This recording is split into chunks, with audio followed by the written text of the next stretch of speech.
I want you to picture the following. Think about you're getting older, you're in your 60s, maybe 70s, and you just can't walk. Your hips not moving. You are not even able to pick up your shopping bags to carry it to your car. Maybe you have grandchildren and you're just not able to be with your grandchildren because you can't even walk. Now, picture something else. You're still a woman or a man in the 70s, but you're actually fit. You maybe have an ache and few pains here and there. This is something we probably can't completely avoid, but you're actually able to carry home your own shopping bags. You're actually able to play with your grandkids if you do have any. You are actually able to clean your house without needing help. And think about the quality of your life if you still can do things by yourself, no matter the age. And this all comes down to the way how we're looking about ourselves or after ourselves when we are younger, when we are in your 20s, in your 30s, in your 40s, in your 50s. Get the idea? So obviously in our 20s, maybe early 30s, we have been doing or we have done, maybe you are 20 right now who is watching this and you've done doing a lot of bullshit in your life. I certainly have. And I have done a lot of things in my 20s that were certainly not healthy. But I flipped my life around very quickly. And I'm very glad I did this, because I personally do not want to end up needing a hip replacement, needing someone else to do just like normal day-to-day life. And this has absolutely nothing, and I'm saying nothing, to do with luck or with your genetics. Yes, there can be accidents. Yes, there can be injuries that are happening. For example, you're having a car crash. That's obviously not your fault. Maybe it is your fault. Maybe you were the idiot driving. But let's say you are involved in a car crash that has not been your fault. Well, that's sad, and that's something we don't wish anyone, we don't wish for ourselves. But let's just in a scenario, there's no accident, there's no injury, just you not looking after yourself. And this is something we certainly can control. And I want to talk about especially,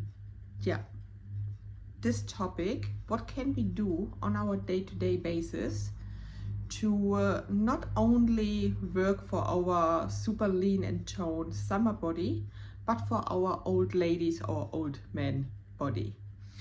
And I have been thinking about this recently, since my body is changing, since I'm in the onset of perimenopause. I don't want to gain weight just because it's perimenopause. I don't want to be able not to walk when I'm getting older or having issues. And let's talk about this in this episode today. This episode is mainly about why staying sedentary, why being comfortable and always looking for the easy way is the way that will make a dramatic change in a negative way to your life, and why choosing the hard thing will be the right way to make your life easy. And in this sentence, I'm welcoming you to episode 16 of my podcast, Make a Change. I'm your host, Katharina Schuster, and I'm welcoming you to make a change. If you're new, click that subscribe button so you never miss out. If you're not new and you haven't clicked the button yet, please click it. Help out a girl, help me to spread my message, and share it, like it, talk to people, Visit me on my Instagram, where I'm sharing evidence-based nutrition and training on a daily basis.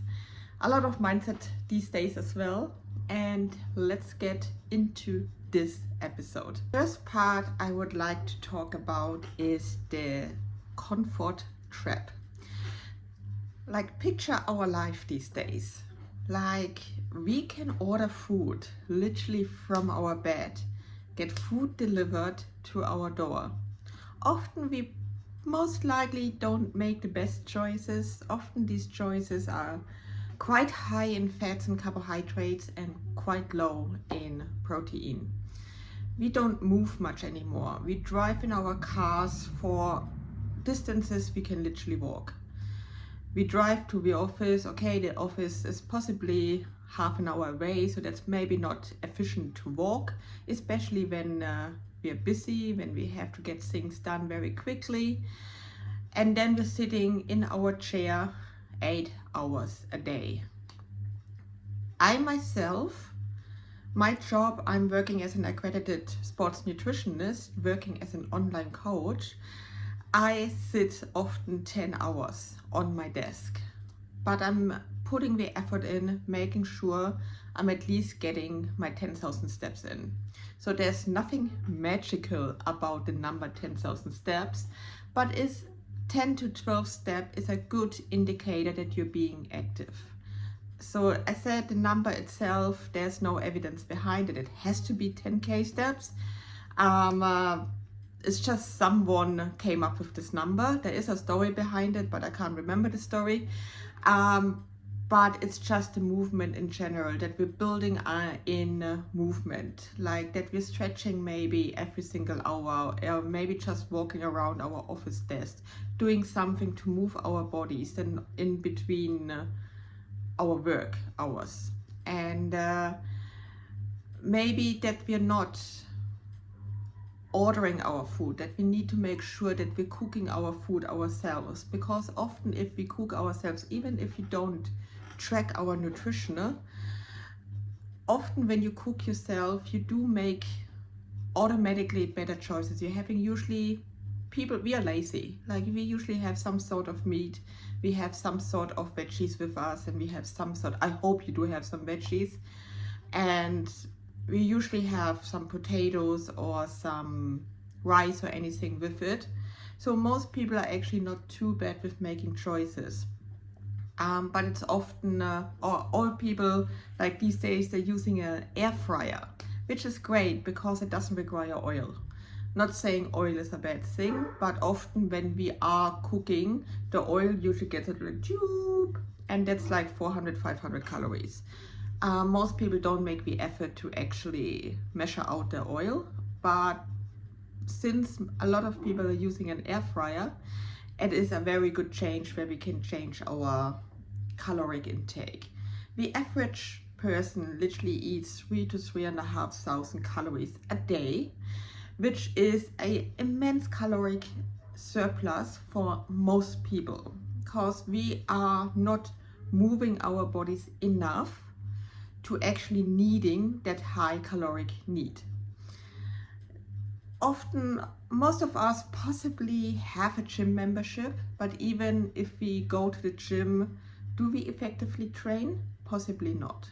Are we focusing on building muscle? Possibly not, because most of us are not training hard enough to actually build muscle. If we are knowledgeable about what we're doing, then yes, but so many people that do not, they think they're training hard and at least they're doing something, but they do not understand what does it mean proximity to failure. They do not understand how hard do I actually train to build muscle. And then the next step is often women as well as men are super scared of actually building muscle because of looking bulky. So let me get this out of the way, off my chest. Bulky is when you look fat. Looking lean, looking healthy is when you build muscle. So, and I'm getting a little bit out of this topic, what I actually wanted to talk about, which is the comfort trap. but which I'm getting back into it right now. So sorry, that's a little bit my, sorry, there's some background noise.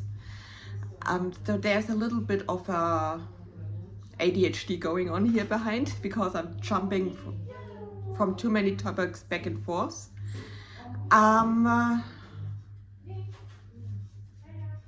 Sorry, there's a lot of background noise here. I'm not in my normal location, as you maybe can see in the background. I'm at the moment at a friend's house, and there is a lot of people in this house at the moment. Yeah, anyways, what I wanted to talk with that comfort trap is we often looking for the easy way out. It's like calling up to order food, taking the elevator instead of the stairs. We had a busy day and we're taking the way home instead of the way to the gym. If we go to the gym, we don't really move efficient enough to focus on building muscle. And at least there is some movement. I don't want to be all negative. At least there is some movement. But we need to make sure we're focusing on building strength and muscles to support our muscles and our bones for that aging part where I'm getting towards to what I want to talk about in this episode. All right, guys, so I want to give you a little bit of an insight in the science. So why am I talking and why am I stressing so much about building muscle, building strength? Because our body is literally aging from the age of 30. After the age of 30, your body is losing muscle mass 3 to 8% per decade. And then from the age of 60, you're losing even more muscle, and then it's really going downwards dramatically if you are not helping with it by resistance training and a high protein diet. Then that condition, like if with the age of 60, a lot of us experiencing then a condition that is called sarcopenia. And sarcopenia is not just sneaking up on you when you're turning 60 or like in your 60s at some point. It is a compound that is added up over the decades because you haven't built more muscle. And then it's also when everyone talks about, oh, my metabolism, your metabolism is only slowing down because you have not built muscle. So if you're scared of getting bulky, firstly, you're not gonna get bulky without using PEDs, and secondly, you rather wanna get bulky or you wanna have a weak and fragile body. So this is the question. And this is like the main reason why am I stressing this so much, because don't think about your perfect bikini body like in the summer and then the winter comes in and you start eating again and you fuck it all up. Think about when you're getting older and you just need help from other people or need surgery because you have been fucking lazy. So make sure you're eating a high protein diet. It is not difficult. Train 2 to 3 days per week. It even doesn't have to be every single day. Just go in the gym, lifting weights. If you don't know how, get a personal trainer who shows you how. Get a few weeks in, 3-4 months in, with a personal trainer who shows you exactly how to train. And forget about the free session, because one session will not help you at all.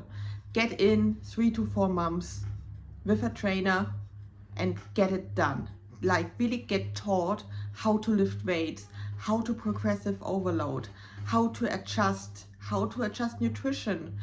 Many personal trainers do know something about nutrition. Many personal trainers are actually not allowed to give you nutritional advice unless they have added up education.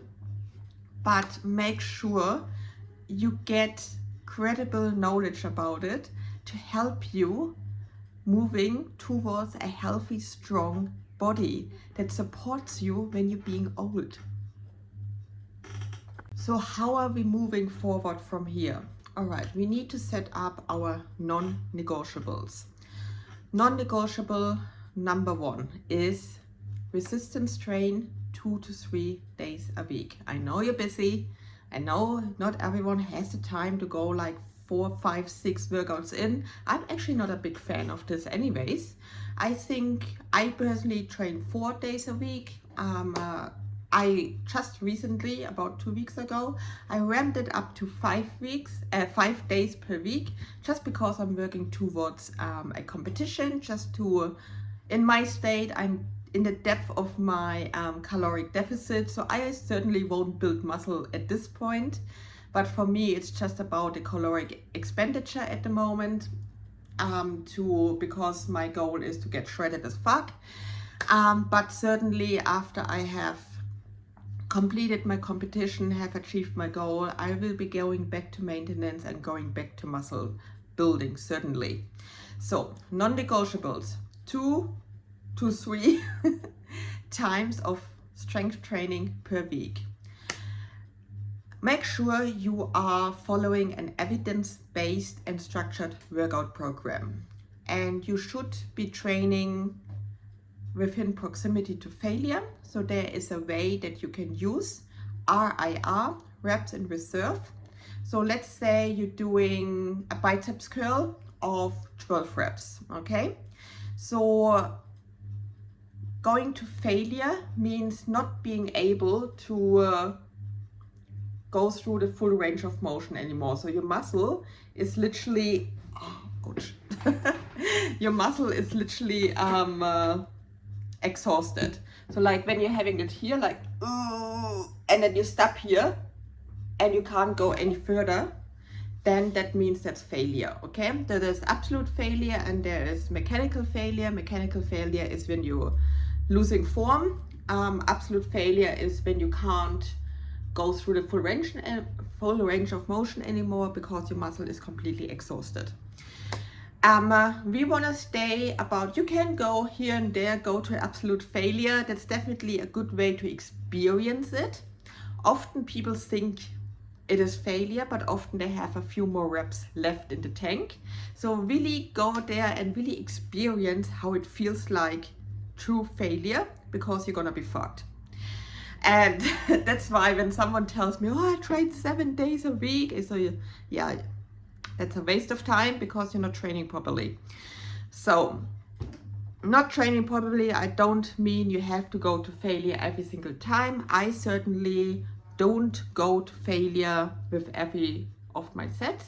I usually stay around 2 to 3 reps shy of failure, which is then your reps in reserve. Reps in reserve, about 2 to 3, that's very hard training still. And it is a matter of practice, because when I started training, I thought I'm like 2 or 3 reps shy of failure, but in reality I still had like 7, 8, 9 reps still left in the tank. So this is certainly a skill that needs to be practiced. But we are not perfect. We always have to learn and practice and improve ourselves. So the second non-negotiable will be certainly eating a high protein diet. So that doesn't mean you should cut out carbohydrates and fats. You still need a minimum of 40 grams of fats per day for like overall health, hormonal health, and you also do need carbohydrates. When I tried it, certainly going on a very low carbohydrate diet, cutting out carbs, I did all of those bullshit diets myself, and my cravings were just through the roof. I was crazy, I overate. So cutting out carbohydrates for me personally certainly doesn't work. Your body does not necessarily need carbohydrates because your body is able to produce glucose by itself. I do not recommend to cut out carbohydrates, even though carbohydrates are not necessary for survival. It doesn't mean they're not necessary for training performance, for health, for enjoyment. I mean, food is not only there to fulfill a purpose. Food is also there to enjoy family time, to feel good, and like there are a lot of connections that food bring to people. But those carbohydrates are often eaten in a deep fried state where it's becoming quite unhealthy. Like, but if you have like potatoes, boiled rice, boiled potatoes, when you're having even pasta and things, that all can be enjoyed in moderate amounts. And carbohydrates, I mean, they're delicious. The more active you are, the more, like if you're like a CrossFitter doing events that go over 6, 7, 8 hours, you certainly need a decent amount of sugar, guys. But if you're someone who is quite sedentary, like I'm training at the moment 5 days a week, so I certainly have some carbs in before my training. I'm also, as I said, I'm getting to the state of being fucking shredded. I just need to reduce my calories overall, but I need to make sure to keep my protein high to not lose too many muscle, or do not lose too much lean mass, I should say. Yeah, just to help preventing that. But of course I need to create a deficit, so that deficit will be mainly then created from fats and carbohydrates. So as I said, carbohydrates are not essential, but there are the fatty acids that are essential to the body. So I'm making sure that I have a minimum of 40 grams of fats in my diet. When my calories drop lower, that fat will go lower as well, but it will be only for a short period of time. And once I'm getting out of the competition, I will be certainly increase my carbs and my fats again. So that is just for a short period of time, where I do not will have health issues. And what I just wanted to say, yes, I don't do crazy amount of cardio. I do only train 5 days a week, and my training sessions are maximum 45 minutes. The rest of the days I'm sitting in front of my laptop doing my job, so I'm not the most active person, but I'm getting in my 12,000 steps, making sure I'm not being too sedentary. So considering this, my body does not require a lot of carbohydrates compared to, for example, a friend of mine. She goes running long distance, she goes in the gym, she has all the time in the fucking world.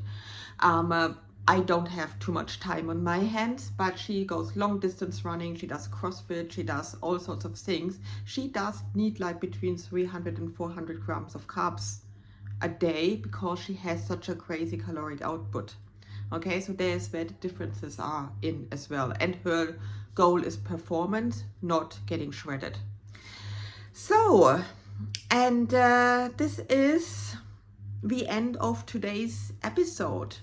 So I hope you did enjoy it. I hope you liked it. I hope you understood what I'm trying to say. I'm not meaning that in a bad way. I know I can be quite harsh with some of my point of views. Many of those things, I will put you some research down in the caption, so you don't have to take my word for it. You can just read it for yourself. I put down the PMIDs in the caption, so you can read it for yourself. And yeah, please comment if you are interested in working with me. Please put a comment here like interested in working with me, whatever you write down, and I get in touch with you. If you want to book in your free call with myself, go down in the caption as well. I put down my Calendly link. You might have to copy that link and put it into your Google or your whatever browser you're using. I'm not sure if it's clickable in the captions. I don't think it's actually clickable, so just like mark it, copy it, and put it into your Google to be able to get onto my Calendly page to put in your free call with myself, or just jump over to my Instagram with Katharina Schuster Coaching and just send me a DM, and then we can have just an easy chat there. As I said, there's no strings attached, there is no icky sales or anything, just like finding out if we are fit. If not, no hard feelings. And yeah, this is the end of this episode, and as I said, I'm your host Katharina Schuster, and I'm very looking forward to see you in the next one. Bye guys.